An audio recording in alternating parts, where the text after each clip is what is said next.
Coming up on Valley News Live at 6, a somber moment turns chaotic. Hear from some of the people involved. What investigators are saying about the shooting that left a local taxi driver dead. Plus, we'll go live to show you some great-looking cars on display right now in Moorhead. Valley News Live at 6 starts right now. This is Valley News Live at 6.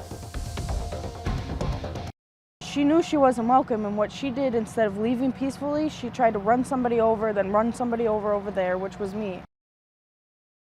Families speaking out tonight after what was supposed to be a peaceful funeral for their loved one ended in chaos and an arrest. It's a story we first broke to you earlier this week after 28-year-old Blair Whitten was charged with reckless endangerment after Fargo police say she crashed her ex-boyfriend's funeral and tore through the cemetery, destroying several grave sites, while police say she was trying to run over those attending the funeral. Valley News Team's crime and safety reporter Bailey Hurley spoke with the family today in a story you'll only see here on Valley News Live. The family and friends of 24-year-old Colin McDonald say they've been dealing with threats and harassment from his ex-girlfriend Blair Whitten for at least 5 years now. So while what unraveled Saturday afternoon was terrifying, they say it wasn't surprising.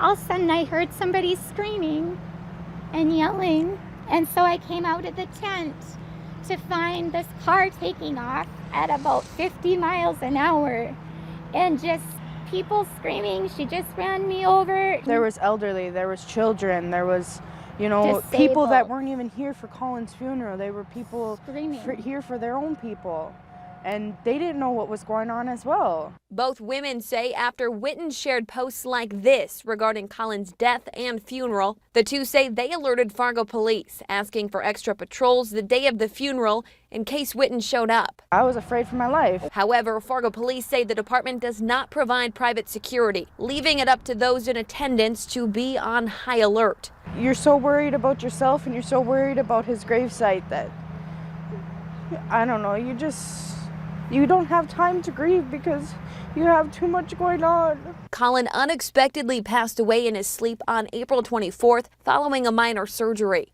A man they say was too smart for his own good and was always looking out for the little guy. Could never be sad, never could be mad, nothing, because he'd just bring a smile right on your face. I'm gonna miss that. I'm not gonna see his smiling face and his eyes again.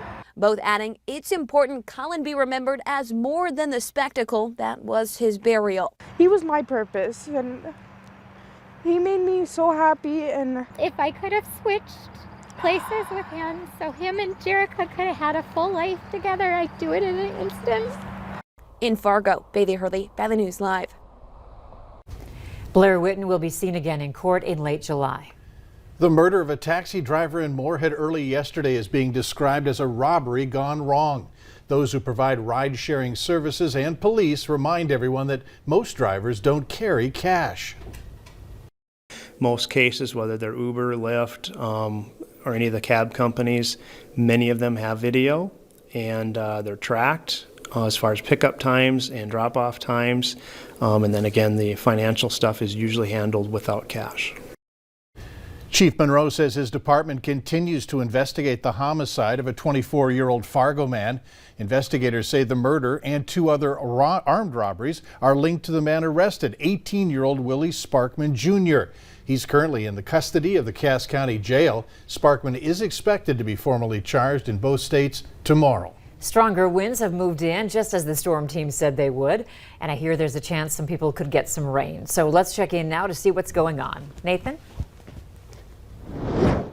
Yeah, Andrea, those winds really did pick up in the afternoon, making for a tough Thursday on the golf course, to say the least. But where we are seeing some rain showers still is mainly along and south of I-94 in our North Dakota neighborhoods, and then some areas across Lakes Country as well, still seeing some of those showers ongoing at this time. Good news is these are fairly light showers making their way through Lakes Country near Fergus Falls, Pelican Rapids, just to the down Highway 10 from Detroit Lakes, and then near the Wyndmere, Lidgewood areas as well, seeing some of those light rain showers. And then, but the good news is those are moving quickly off toward the south. So we may still see some of those across our southeastern North Dakota neighborhoods and our Minnesota neighborhoods. But we're seeing 60s for most of us across North Dakota, 63 in Fargo, 64 in Jamestown, but where we are seeing the coolest air is in Bemidji right now at 47 degrees. And a quick look at those winds out of the north, around 20 to 25 miles per hour, gusting upwards of 35 miles per hour in Jamestown and Oaks. So definitely a breeze one out there, Andrea and Mike.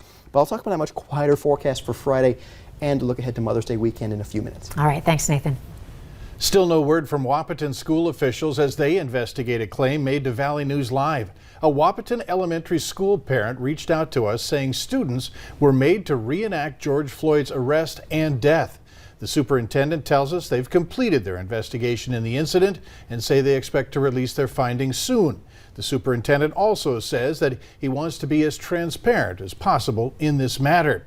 Now, if you need help uncovering an issue, call our whistleblower hotline. We'll do our best to get to the bottom of it.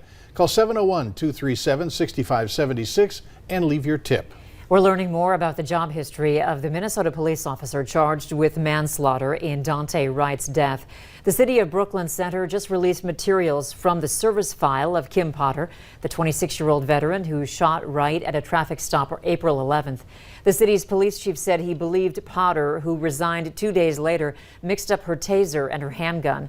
Potter received a chief's commendation in 2007 for safely resolving an incident involving a suicidal man and his 2-year-old daughter. The file also includes a handful of reprimands for driving mishaps. Minnesota Governor Walz announced the state will relax restrictions across Minnesota during the month of May.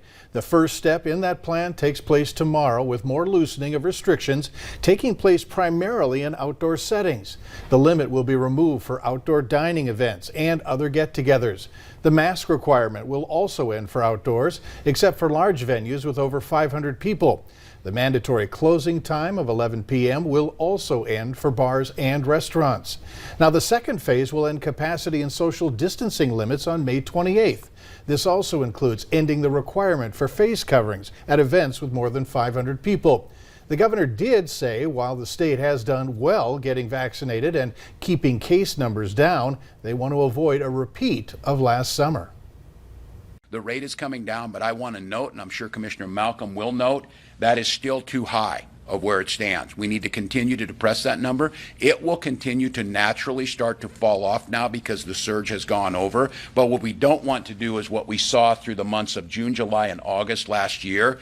It plateaued and didn't go any lower. For more on the governor's announcement, you can head to our website, valleynewslive.com, for more details. Clay County public health officials are providing a breakdown of coronavirus vaccinations within the area. In Clay County, nearly 40% of the population has received the first dose, with nearly 33% completing the series. The first dose has been administered to nearly 300 teenagers ages 16 and 17, nearly 8,100 people ages 18 to 49, nearly 4,900 people ages 50 to 64, and over 6,100 people for 65 and older. A full breakdown can be found at valleynewslive.com. And if you're looking for options to get a COVID vaccine, you can use our VNL vaccine tracker. It's on the home page of our website, or you can open your phone camera and point it at the QR code on your screen and then tap the link that pops up. When someone is having a stroke, minutes matter, but our national investigative team found millions of Americans who live in areas where there's a long drive to get to a hospital that's certified for stroke care.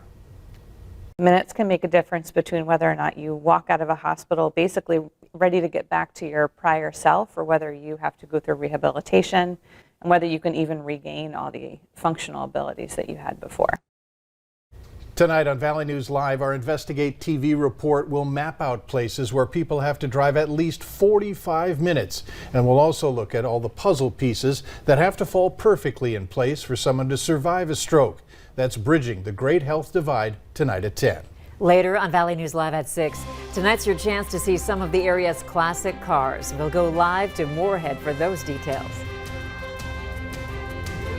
And some sunshine peeking through our Corwin Auto Skycam in South Fargo. Some clouds there on the left of your screen, some sunshine off toward the right, so we are seeing those clearing skies in Fargo. I do expect temperatures to cool, though, into those 40s as the skies clear. A light north wind around 10 to 15 miles per hour in Fargo. Then in Grand Forks, plenty of sunshine up there. We'll break down your full hour by hour.